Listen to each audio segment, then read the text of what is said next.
गोविंद जय जय गोपाल जय जय राधा रमन हरि गोविंद जय। कार्तिक मातम का 7वां अध्याय। इतनी कथा सुनकर सूर्य जी सौनक ऋषि से कहने लगे, हे सूर्य जी, आप कृपा करके कार्तिक तथा तुलसी का महत्व कहिए। तब सूर्य जी कहने लगे, हे विष्णु, जो तुमने से पूछा है यही प्रश्न एक समय नारद जी ने राजा पृथु से किया था, और जो कुछ उत्तर नारद जी ने दिया वही मैं तुमसे कहता हूँ। एक समय राजा पृथु नारद जी से पूछना कि हे नारद जी, भगवान को तुलसी क्यों इतनी अधिक प्रिय है, आप इसका महत्व कहिए। तब नारद जी कहने लगे, एक समय राजा इंद्र बहुत से देवताओं और अप्सराओं सहित महादेव जी के दर्शन को गया। सो जब कैलाश में पहुंचे तो एक बड़े भारी आकार वाले और भयंकर नेत्र वाले पुरुष को देखकर इंद्र ने पूछा कि तू कौन है और शिव कहाँ है। अब कई बार पूछने पर भी उसने कोई उत्तर नहीं दिया, तो इंद्र क्रोध में आकर अपना वज्र उसके कंठ पर मारा, जिससे उसका कंठ नीला पड़ गया, परंतु इंद्र का वज्र भी भस्म हो गया। फिर उसकी आंख से ऐसी प्रचंड अग्नि निकली मानो इंद्र सहित सारे संसार को भस्म कर देगी। ऐसी स्थिति देखकर बृहस्पति जी हाथ जोड़कर और इंद्र को दंडाकार कराकर झुकाकर भगवान शिव जी को स्तुति करने लगे। हे देवादिदेव, त्रिपुरासुर तथा आकासुर को नाश करने वाले, यज्ञ का फल देने वाले त्रिपुरारी, आपको नमस्कार है।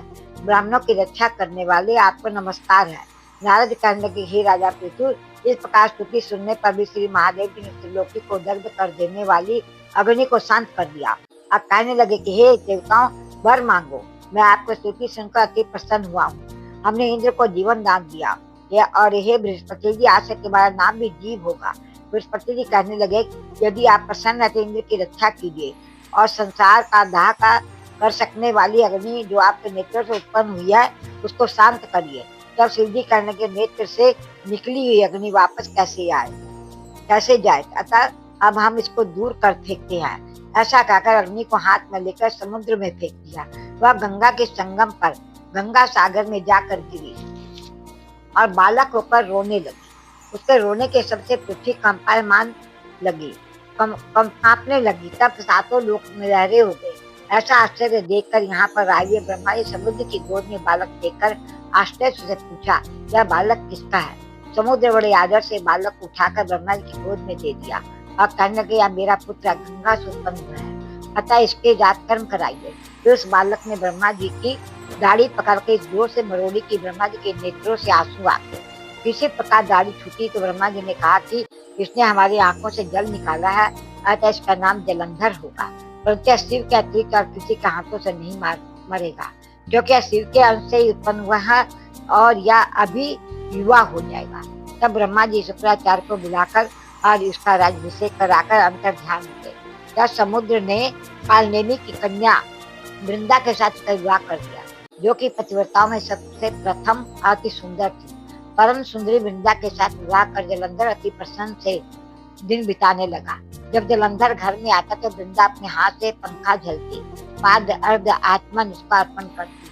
वह अपने पति को नारायण समझकर उसकी सेवा किया करती। नारद जी कहने के, हे राजा पृथु, अब मैं पतिव्रता स्त्रियों के कुछ लक्षण तुझसे कहता हूँ।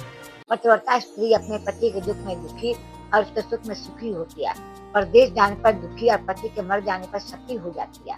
पति के पाप तथा पुण्य को आधा बांटने वाली स्त्री को अपने पति के मर जाने पर स्वेच्छा से सखी हो जाना चाहिए। जो स्त्री सखी हो जाती है वह अपने पति के साथ अपने शरीर के 3.5 करोड़ रोमों के अनुसार 3.5 करोड़ वर्ष तक अपने पति के साथ स्वर्ग में वास करती है। जो स्त्री सती होने के लिए जितने कदम शमशान की ओर जाती है उसको पद पद में एक एक यज्ञ का फल प्राप्त होता है। वह अपने माता पिता तथा पति तीनों कुलों का पवित्र कर देती है। जैसे सपेरा सांप को बिल से बाहर निकाल लेता है, वैसे ही वह अपने पति को नरक से बाहर निकाल देती है। अतः पतिव्रता स्त्रियों को अपने मृतक पति के साथ सती होना इसका परम धर्म है। इतना कहकर नारद जी बोले, हे राजा पृथु, देवताओं से डरकर जो सब दैत्य पाताल भाग गए थे वे जलंधर का अभय पाकर फिर पृथ्वी पर आकर घूमने लगे। उस समय जलंधर ने कटे सिर राहु को देखा तो उसने शुक्राचार्य से इसका कारण पूछा। तब शुक्राचार्य जी ने समुद्र मंथन तथा देवताओं द्वारा रत्नों के हरण की कथा सुनाई। इस प्रकार पिता का मंथन और दैत्यों का अनादर सुनकर जलंधर ने क्रोध में आकर घसमर नाम वाले दूत को बुलाकर इंद्र के पास भेजा। वह सभा में जाकर विमान पूर्वक इंद्र को नमस्कार न करके कहने लगा कि दैत्यपति जालंधर ने जो कुछ कहा वह सब तुम सुनो। हमारे पिता का मंथन करके जो तुमने रत्न लिए हैं उन पर तुम्हारा कोई अधिकार नहीं है, अतः वे रत्न हमको वापस कर दो। भस्मर के ऐसे वचन सुनकर इंद्र भय और विस्मय से कहने लगा कि समुद्र सदैव हमारे शत्रु दानवों की रक्षा करता है, अतः हमने उसको मत कर रत्न लिया, इसलिए उन पर दैत्य का कोई अधिकार नहीं है। दूत ने ये सब समाचार जलंधर से जाकर कहा तो वह अत्यंत क्रोधित हुआ और देवताओं को जीतने का उपाय सोचने लगा। उसने सब दिशाओं तथा पातालों में अपने दूत भेजकर सब दैत्यों को बुलाया और शुम्भ तथा निशुम्भ को अपना सेनापति बनाकर स्वर्ग के नंदन वन में जाकर इंद्र की अमरावती पुरी को घेर लिया। तब देवताओं भी युद्ध के लिए बाहर निकल आए।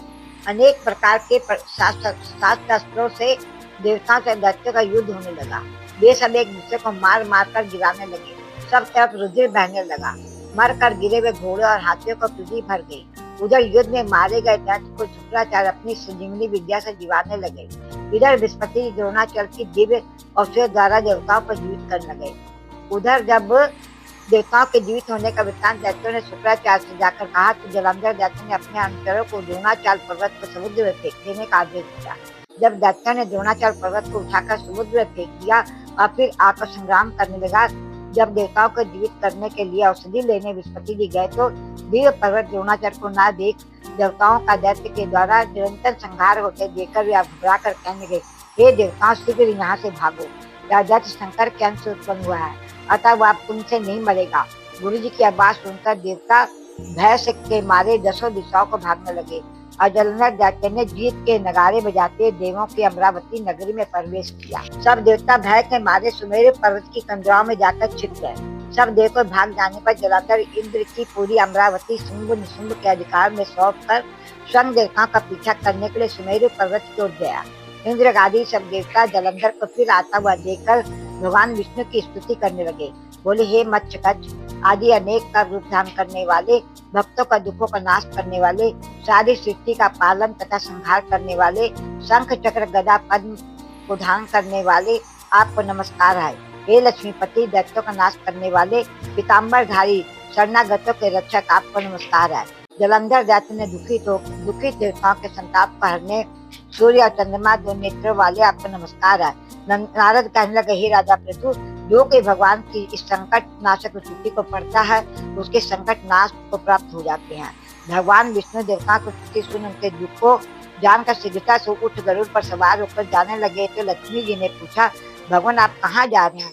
तब उन्होंने उत्तर दिया, तुम्हारे भाई जलंधर से पीड़ित देवताओं की सहायता के निमित्त जा रहा हूँ। तब लक्ष्मी जी कहने लगे, भगवान मैं आपकी परम प्रिया हूँ, तब आप मेरे भाई को कैसे मारोगे? तब भगवान ने कहा कि शंकर से उत्पन्न और ब्रह्मा के वचन से हम जलंधर को कदापि नहीं मारेंगे। ऐसा कहकर शंख चक्र खड्ग लेकर जलंधर के साथ युद्ध करने के लिए चल दिए। जिस समय भगवान युद्ध करने के लिए गए तो बहुत से दैत्य गरुड़ के पंखों के वेग से मारे गए। पवन से पीड़ित दैत्य को देखकर जलंधर का अत्यंत क्रोध आया और वह भी विष्णु के सम्मुख युद्ध को आया। उस समय भगवान विष्णु और जलंधर दैत्य का महाघोर युद्ध हुआ। आकाश मेघों की तरह बाणों से ढक गया। तब भगवान ने जलंधर से ध्वजा, छत्र, घोड़े और धनुष सब अपने बाणों से काट डाले। जलंधर ने भी गरुड़ के मस्तक पर गदा मारी, जिसे गरुड़ को मूर्छित कर दिया। भगवान ने उसकी गदा को अपनी तलवार से काट दिया। फिर दोनों का मल्ल युद्ध हुआ। जलंधर ने भगवान की छाती में मुक्का मारा। उस समय भगवान जलंधर के घोर युद्ध को देखकर सारा संसार भयभीत होकर कंपायमान हो गया। तब भगवान विष्णु ने कहा, हे दैत्यराज, तुम्हारा हमारा युद्ध ठीक नहीं, क्योंकि तुम लक्ष्मी के भाई हो। तब जलंधर ने कहा, यदि आप प्रसन्न है तो मुझको यही वरदान दे कि लक्ष्मी जी तथा आप अपने गणों से आप मेरे घर में वास करें। हे मस्तु, ऐसा ही होगा। कहकर भगवान लक्ष्मी जी सहित जलंधर नगर में चले गए। तब जलंधर देवताओं के स्थान पर सब दैत्यों को नियुक्त करके जलंधर नगर में निवास करने लगा और देव, गंधर्व, किन्नर, यक्ष आदि के पास जो भी रत्न थे सब अपने अधिकार में करके निशुम्भ को शासन करने के लिए पाताल में भेज दिया। वहां उसने शेष आदि नागों को वश में कर दिया। इस प्रकार जलंधर देव, यक्ष, किन्नर, गंधर्व, मनुष्य सबको अपनी प्रजा बनाकर पुत्र समान धर्म की रीति से उनका पालन करते त्रिलोकी का राज्य भोगने लगा। नारद जी बोले, हे राजा पृथु, एक समय भगवान के दर्शन करने तथा जलंधर की राजलक्ष्मी देखने के लिए हम भी वहां गए। बोलो कार्तिक महात्म की जय।